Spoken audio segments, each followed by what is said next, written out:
palabras resumían adecuadamente el asunto.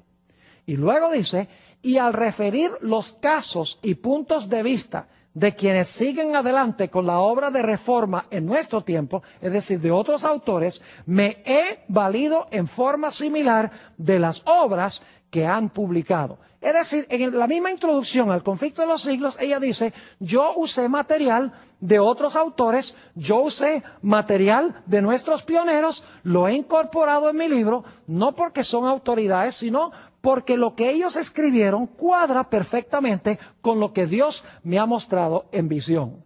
Es decir, que Ellen G. White siguió un proceso muy parecido al proceso de Juan. En primer lugar, nunca le dio crédito a las personas que ella citó. Pero no podríamos decir que fue plagista porque no quería esconder ese hecho, sino que usaba el lenguaje porque habían escrito en forma fidedigna y para qué ella iba a perder tiempo escribiendo lo mismo, fresco y nuevo, si ya se había escrito.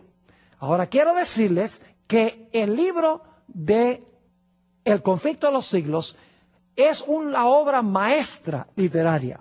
En realidad, El conflicto de los siglos es un libro de Apocalipsis descifrado o descodificado. Cuando hablamos sobre Juan y sobre el libro de Apocalipsis, notamos que el libro de Apocalipsis está presentado en forma de símbolos y de figuras. Por ejemplo, nos dimos cuenta que Juan habla del dragón, la bestia, el falso profeta, vino, aguas, testigos, marca, sello, etc. Ellen G. White no usa los símbolos, sino que ella interpreta los símbolos, es decir, ella descifra o descodifica los símbolos. El conflicto de los siglos, en otras palabras, es el libro de Apocalipsis descifrado o descodificado.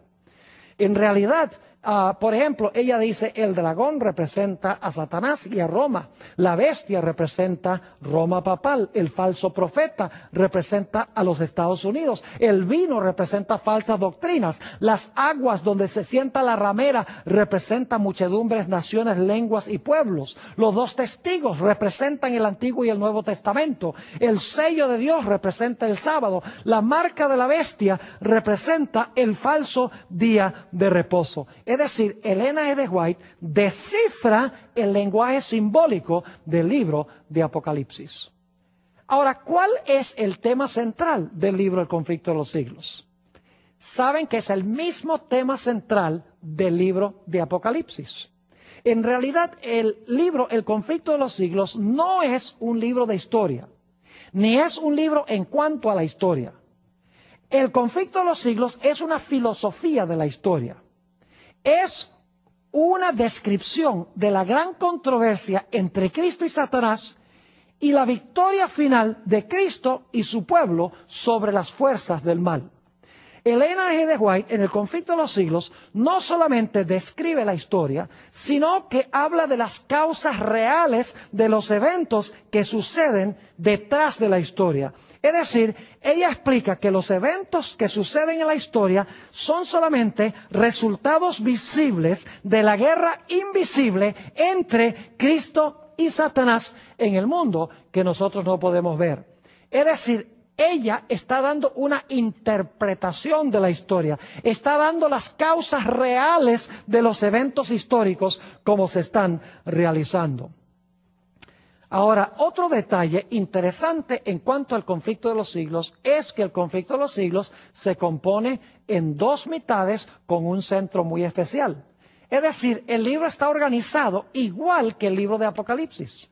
Lo interesante es que desde la página 19 hasta la página 332 del conflicto de los siglos, usted va a notar que Ellen G. White enfatiza mayormente la historia de la iglesia. Como la primera mitad del libro de Apocalipsis, la primera mitad del conflicto de los siglos enfatiza historia eclesiástica.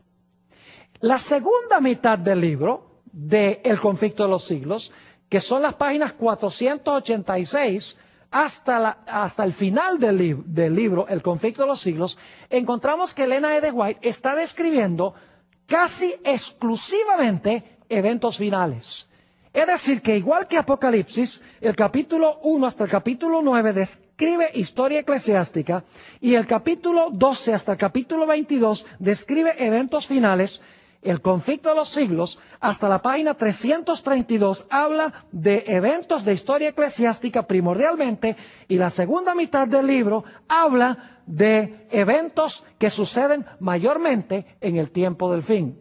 Eventos tales como la unión de los poderes civiles del mundo con el papado y el protestantismo apóstata. Eventos tales como los mensajes de los 3 ángeles que se proclaman al mundo. Eventos tales como el tiempo de angustia, la liberación del pueblo de Dios, la segunda venida, el milenio y el cielo nuevo y la tierra nueva. Es decir, el conflicto de los siglos termina con el cielo nuevo y la tierra nueva en el mismo sitio a donde terminó el libro de Apocalipsis. Ahora, lo interesante es que en el puro centro del libro, en el mero centro del libro, el conflicto de los siglos, se encuentran 2 grandes eventos que describe Elena G. de White. En más de 100 páginas, ella comenta en el centro del conflicto de los siglos, en primer lugar, la experiencia de los mileritas que estudiaban la profecía del libro de Daniel y pensaban que Daniel 8:14 indicaba que Jesús iba a venir el 22 de octubre de 1844. Para ellos eso fue un mensaje dulce de que Jesús iba a venir en poder y gloria el 22 de octubre de 1844. Pero todos sabemos que Jesús no vino y como resultado tuvieron un grande y amargo chasco.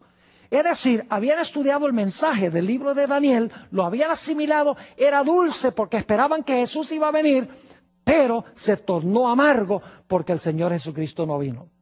Eso se encuentra en el centro del conflicto de los siglos y también se encuentra en varios capítulos en el centro del conflicto de los siglos una descripción del juicio que comenzó en el cielo el 22 de octubre de 1844. Es decir, los 2 aspectos que están en el centro del libro de Apocalipsis están en el centro también del libro El conflicto de los siglos.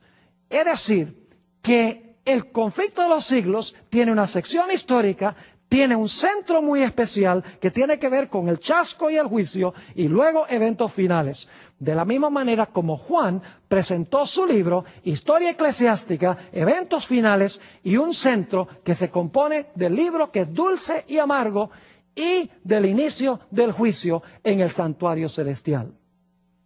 Ahora, lo interesante es que Satanás también trató de matar a Elena G. de White inmediatamente antes que Elena G. de White escribiera el libro El conflicto de los siglos. Elena White recibió el 14 de marzo de 1858 su famosa visión del conflicto de los siglos en la ciudad de Lovett's Grove, en el estado de Ohio, en los Estados Unidos. Por más de 2 horas, Elena G. de White presenció en visión el gran conflicto entre Cristo y Satanás. Cuando salió de visión, ella y su esposo se montaron en el tren para viajar de regreso a su casa en Battle Creek, Michigan, y decidieron parar en la ciudad de Jackson, a donde tenían unos amigos de apellido Palmer. Mientras iban en el tren, Elena White dice que hablaba con su esposo sobre los planes que tenían de publicar la visión del conflicto que ella había tenido en ese servicio fúnebre en Ohio. Cuando estaba sentada en la cocina de la familia Palmer, le voy a describir ahora lo que sucedió con ella. Se encuentra en el libro Reseñas biográficas de Elena G. de White, página 338. Dice Elena G. de White esto: habíamos estado en la casa por un corto tiempo, cuando mientras conversaba con la hermana Palmer, mi lengua rehusó pronunciar lo que deseaba decir y parecía estar pesada e insensible. Una sensación extraña y fría me afligió el corazón, pasó por mi cabeza y a lo largo de mi costado derecho. Estaba teniendo un derrame por esta descripción. Sigue diciendo, por un tiempo estuve insensible, pero fui levantada por la voz de oración ferviente. Procuré usar mis extremidades izquierdas, pero estaban perfectamente inútiles. Por un corto tiempo no esperaba vivir. Ahora podríamos decir, bueno, ella sencillamente tuvo un derrame, tuvo un stroke, tal vez porque no tenía una buena constitución fisiológica. Pero en realidad, unos pocos meses después, encontramos que Dios le reveló a ella lo que había pasado en la ciudad de Jackson. En el mismo libro, Reseñas biográficas de Elena E. de White, página 339, explica ella había ido a la casa de